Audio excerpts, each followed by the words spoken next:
Hey guys, Enoki Halusa here, and today I've got two special guests with me, and we're going to talk about the Tournament of Power, Dragon Ball Super of course, and the real MVP. Okay, so let me just get introducing. And at the end of this video I'm going to play a small preview of a track that I'm working on to do with a certain spoiler. I'm not going to spoil it for you, so I won't say what it's about, but you might get it from the feel of the music from this.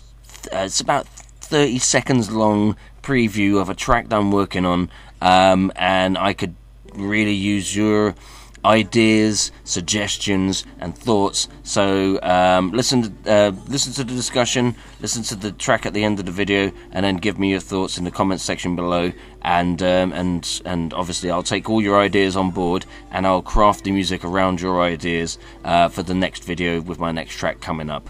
Okay, so let's get straight into it. Hi guys, I've got with me two special friends of mine. I've worked with videos with them before. Firstly, I'd like to introduce EmoshIsLive. What's up guys, thank you for having me at HalusaTwin, I appreciate it. No, absolutely man. And also with me I have the very pink warrior himself, the SSJ4Guy. Hello there, Lord Tuffle, how are you doing? Yeah, not too bad, not too bad. Okay, right, so we explained the discussion to everyone, and obviously you guys know what we're about to talk about. So we just get the ball rolling. So, anyone want to throw anything in there first? Any ideas that you've got in your mind at the moment, based, you know, on contribution, not just body counts, not just you know, power and things like that, but like, you know, to do with tactics, assists. Power sharing, anything like that. So anyone got anything in mind? So we start from the bottom and go upwards. It's up to you.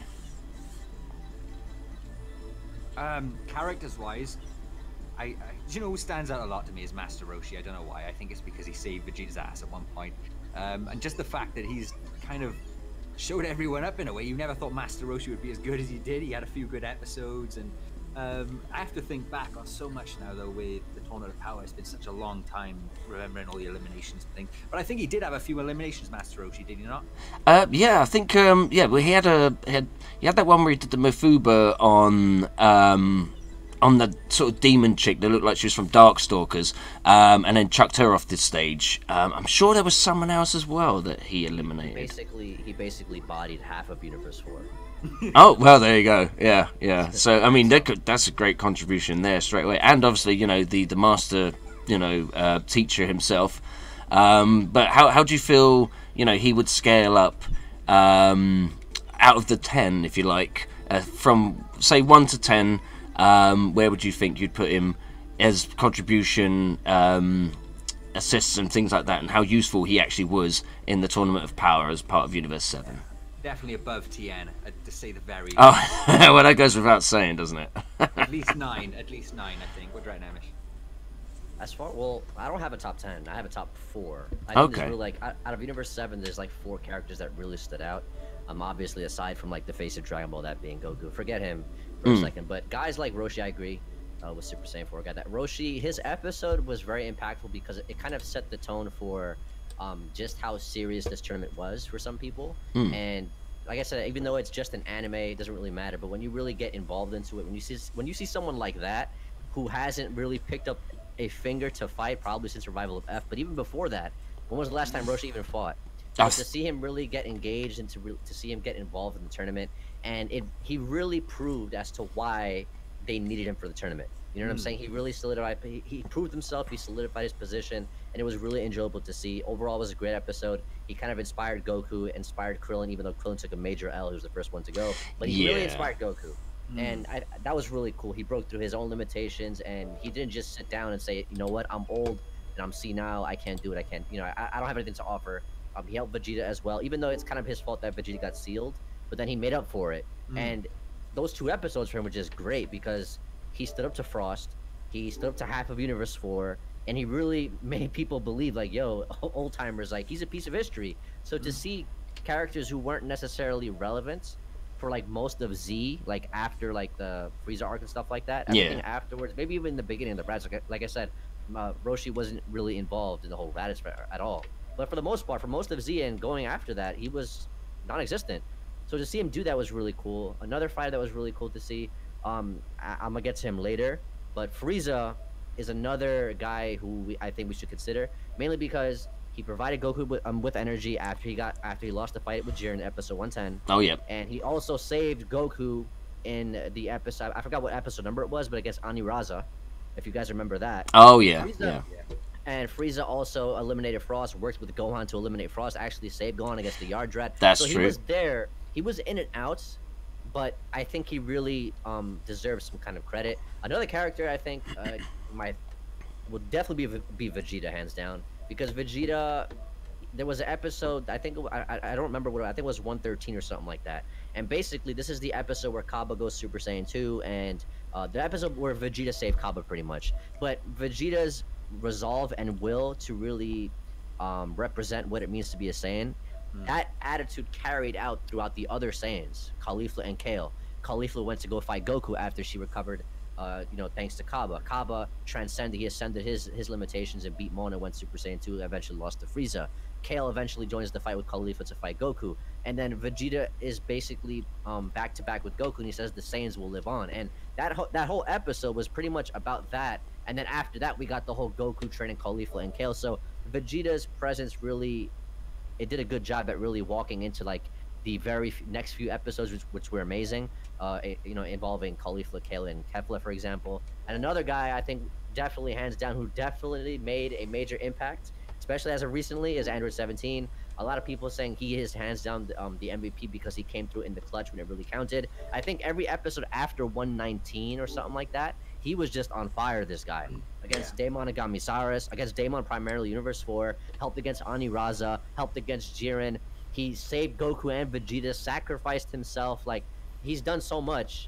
He also helped in the Universe 2 fight, for example. He eliminated people from Universe 2. So he was just in and out. He helped Goku a few times against the Universe 2 when the Universe 2 ended up, I guess, ganging up on him. Oh yeah, and it was him and Android 18 that saved him and stuff like that. So Android 17 has been in and out of this tournament, and he's the only guy on this tournament floor who has fought with a practical viewpoint of saying, I have unlimited stamina, I don't really have to fight anybody, I'm just going to wear you down until time runs out. He's the only guy who's been doing that. So, yeah. Major credit goes to 17. That's my top 4, hands down. Yeah, do you know, I'd actually agree with quite a lot of those, to be honest, because I mean, like, obviously where we had Frieza as well, I mean, he did a lot of his disappearing act where he'd, like, pop up behind a rock and say, oh, this is interesting, or, oh, look at that, there's a bunch of monkeys fighting down there, or, oh, I'm going to see how this plays out and stuff. But thinking about the actual contributions that he had, where he, like you said, like, shared his energy with Goku after the episode 110, Goku versus Jiren, when Ultra Instinct Omen first came about and he was completely knackered, and we all thought he was going to blast him away like it was that scene on Namek, but it actually turned out that he was, trying to save his life because he decided that, to play it safe and to be playing it smart, it would be better to have Goku still in the fight because he knew that he was probably going to be one of the only people that could take Jiren on. I suppose, yeah.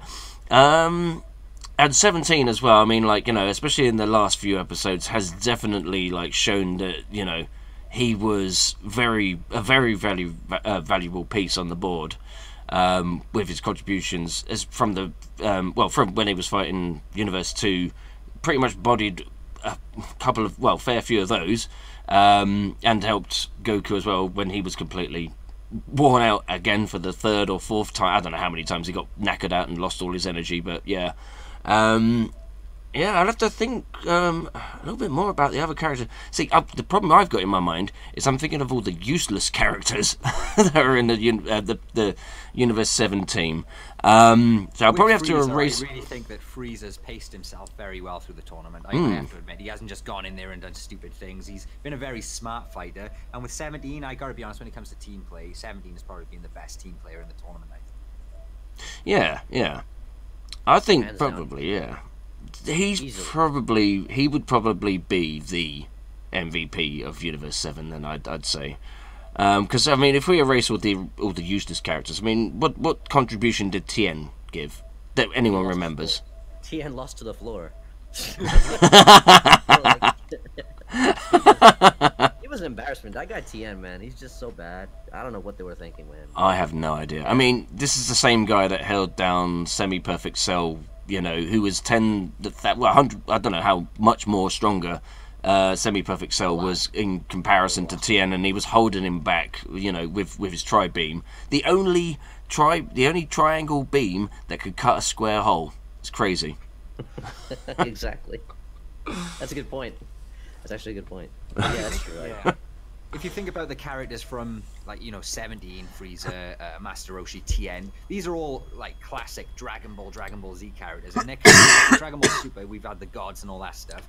And it's almost like these guys are coming back now, and we're going to see what they've got and who's actually lived up to expectations or exceeded. We know Frieza definitely has, because of the power he's achieved. Android 17, undoubtedly, because the last time we saw him properly was, you know, fighting Piccolo around those levels. And then all of a sudden, he's doing all this in the tournament. That is definitely something to be proud of, I guess, as a character. But then you've got Piccolo. That's another character we've always wanted someone to, you know, we wanted him to improve so much, but he just hasn't got to that level, if you know what I mean. He's been helpful, don't get me wrong, but he hasn't had that moment.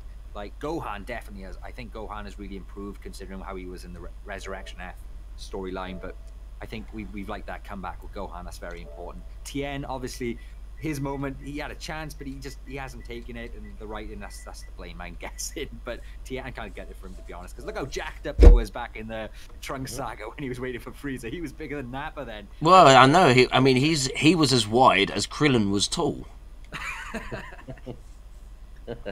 That's a good one. I think 18 did pretty good too in the tournament. She saved 17 as well. You know what I'm saying? Oh, so yeah. Exactly. About and that. after that, 17 just went completely ballistic and just started like wowing everybody for like 4 episodes straight. And they really put a really big emphasis on 17. So I think 17. Hopefully we all agree. 17 definitely takes it. Vegeta's a good runner-up as well, only because definitely. He took out Topo, and as garbage as Topo is, he's my most hated. He's the worst character in the Dragon Ball Super. I know how much you love Topo. Yeah, so it's like he was a threat eventually, and Vegeta was clearly, you know, 17 couldn't beat him, Frieza couldn't beat him. Vegeta stepped up to the challenge and he beat him, and then Vegeta also helped Goku to fight Jiren, whatever, if you guys would consider that. So it's up to you. Vegeta even gave Goku energy just before getting knocked off. Yeah. Kind of inspired Goku to really like not give up either. You know what I'm saying? In the most recent episodes as well. Yeah. So it's like Vegeta's been that guy. He's been the voice for Universe 7, I would argue. He's been the voice of Universe 7. And then Goku's like the face. And then 17 was like the backbone of Universe 7, hands down. Yeah. And then Roshi was the spirit. He was. Yeah. How about that? Yeah, so full body, full spirit, full power. And Gohan was like the page boy, because we all know Gohan was supposed to be the leader, and then all of a sudden it suddenly turned into Goku was the leader, like he was leading everyone into the fight. But if Gohan actually beat Dispo by himself, though, I kind of would edge to Gohan being like, you know, the MVP. But the fact that he had to team up with Frieza and stuff to do it kind of takes it away from him. But I did like the moments with them teaming up. It was pretty cool atmosphere, him and Frieza. So yeah, you know, I was a tiny bit like disappointed with Gohan, because I expected a little bit more out of him, but I suppose you can't expect too much. I mean, after all, he'd only been training for what so many months before the Tournament of Power, and he increased so much within that time. He couldn't have gone any further, to be honest. I mean, we couldn't have expected that much, you know. I suppose that would be too much to ask. The thing with Gohan, it's like the statements is what really makes Gohan's situation problematic, only because Gohan hinted he wants to achieve this ultimate form that nobody's seen before. Gohan, you know, fought his father. He showcased the power that rivaled Goku's, and you know, episode 90 was definitely one of those episodes that people remember as far as Gohan's concerned. And then coming into the tournament, he did none of that. We did not see episode 90 Gohan. We thought we did against the Universe 6 Namekians for a while. It's like, okay, he was taking them on by himself, right? But that's all he really did, for the most part. He had a hard time against the Yardrad. He fought Obani of Universe 10, which is another cool character.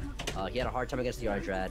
Gohan basically needed Frieza's help to defeat this one. I like the idea of Gohan working with people. I just feel like Gohan worked better with Frieza. Yeah. Which is weird that he did with Piccolo. Because it's just weird. It's just really weird to see how everything turned out. But Gohan was one of those guys that they really, to some degree, kind of teased everybody with. And then, if you guys remember, there's an exhibition match with Gohan against Lavenda. He was using all different sorts of like tactical fighting standpoints. He was using his ki and bouncing it off of Lavenda so that way he can pinpoint where he was, even though he was blind. Yeah. He was doing so many things that wowed people. Like, oh wow, okay, Gohan can fight. Like that, he's not just strong anymore, but he can fight now. And then he comes to the tournament and he's having a hard time against the Yardrat. So I'm just like, all right. Like, yeah, that was ridiculous. The Yardrat that apparently, according to Goku from Dragon Ball Z, saying that they weren't actually that powerful, but they had some good tactics. That was it. No, and that's fine. The tournament of power is all about, for the most part, to some degree, skill set was important. But I'm saying that, like, for Gohan to have a hard time against something like that, I don't know. It's just disappointing, really, to be honest. So I don't know. I mean, considering that Gohan fighting Obuni, he was letting Obuni hit him. So as soon as Obuni hit him, and that's the guy who created the clones of himself. You guys remember that? Oh yeah. He could grab onto him and then attack him. You could do the same exact thing with the Yardrat. Hey, let the Yardrat attack you. The Yardrat should not be able to do damage to you. He can power up, and then Frieza comes in. This is another reason why Frieza was so relevant. Frieza comes in, he lectures Gohan like, yo, listen, if you would have transformed into one of those Super Saiyan things from the get-go, that Yardrat would not have done a single thing to you. But nah, you had to save your power and do all this boring junk that nobody cares about, and this is why you had a hard time. So, I mean, moral of the story, I think 17 definitely takes the cake, for sure. Yeah, in terms of fighting, actually, because obviously Frieza, Gohan, they've all got good character development, don't get me wrong, but when it comes to actually fighting and where it counts, 17, definitely, I agree with that one. Yeah, and I'm just going to mention it with Piccolo, though. I expected a little bit more from him, but the way he took the L was just so embarrassing. I mean, he's supposed to be an experienced, formidable fighter, and then you get fall straight off the freaking stage. I mean, what's that all about? Well, okay, before I wrap up what I have to say. I'm okay with that Piccolo, like the way he got defeated. I can accept it, right? But him saying that he couldn't hear, like if only he would have used his ears to figure out, that was just that was BS. Because I was just like, listen, Piccolo of all people, 17 can hear the guy running on the floor, but Piccolo couldn't. Like, you have to be kidding me. It's established that Piccolo can hear things from planets away or something like that, if I remember correctly. So, yeah, something like that. I mean, like, even when like Trunks was telling like Goku that Vegeta was his father, and he was talking quite quietly, it was like, these ears don't just frame my face, Goku. Yep, exactly. On top of that, what really triggered me about that is that Piccolo saves Gohan in that episode, right? Yeah. But then Piccolo gets knocked off, and then Gohan comes running after Piccolo-san. No. Like, why are you watching Piccolo get beat up the entire time? Gohan, that whole episode, he just came off of fighting two Namekians and helping Piccolo. And then the next episode, he stands there the whole episode and watches Piccolo get eliminated. I was here. So, I don't know, man. But, yeah, it is what it is. 17's the man. He's the man. 17 is definitely the man. Yeah. Do you agree with that, SSJ? I'm definitely going with 17. But for most improved, it's going to have to go to Roshi. Oh yeah. I think I think most surprising as well would be Roshi as well, because I didn't expect that from Roshi. I mean, like when they announced the team and Roshi was in there, I was just like, come on, man, Yamcha would have been better. But now looking back at it, Yamcha, nah, he would have tripped over his own feet and eliminated himself. I mean, it might have worked. He could have played dead and fooled some people. See, I think, in all honesty, in all honesty, if Yamcha had been in it, I think he would have been all right for a small period of it. He definitely would have been eliminated, but it'd have been the same story with the whole Krillin thing, though, getting too cocky and knocked off by someone that you didn't know was there, or snuck up behind you or whatnot. But because he had some good techniques as well, but obviously without training, those techniques are as good as throwing a bucket of water at someone, I suppose. They should have kept, the Yamcha death position on the floor when they used in the baseball episode. Yeah. But they should have kept that a moment for the Tournament of Power where he'd have actually died, but Toppo would have killed him by accident, so he eliminates Toppo with him. With that death. That would be funny. Yeah. All right. Well, it looks like we've broke down all the characters and pretty much, talked about their faults and their attributes as well, and come to a conclusion that I think a lot of people probably came to as well. But now that we've laid out all the evidence, I think we've discovered the real MVP. And guys, as much as you probably want it to be, none of us really agree that it's going to be Goku. he's, you know, he's done well in the fight that he's had up to this point as well. But to be honest with you, in terms of contribution and all that kind of stuff, Vegeta, 17, Frieza, and Roshi probably had more involvement with the rest of the team than Goku, who was really just out there to fight for himself anyway. So, you know, if anyone disagrees with us, pop them in the comments section below. If you've got anything to add as well, if you want to put your who you think the MVP is and why, put that in the comments section as well. Obviously, don't forget to subscribe and hit the bell. You know, check out the next tunes that I'm going to be working on. I've got a sneak preview to play at the end of this video of a new tune that I'm working on at the moment. And also, I'd like your comments and ideas for how you would like me to finish off this track as well. So stay tuned for that. Okay, guys, so we're going to wrap this up. And it was a pleasure to have Emosh with me and SSJ4Guy. So if you want to, you know, do your plugs and all that, or just say bye, it's up to you guys. Appreciate it. Thank you for having me, man. Absolutely. Yeah, that's awesome. Real big pleasure, man. Always give us a call for anything you need. Yeah. Oh yeah. Well, thank you for joining me today, and we'll catch up again soon. Ciao.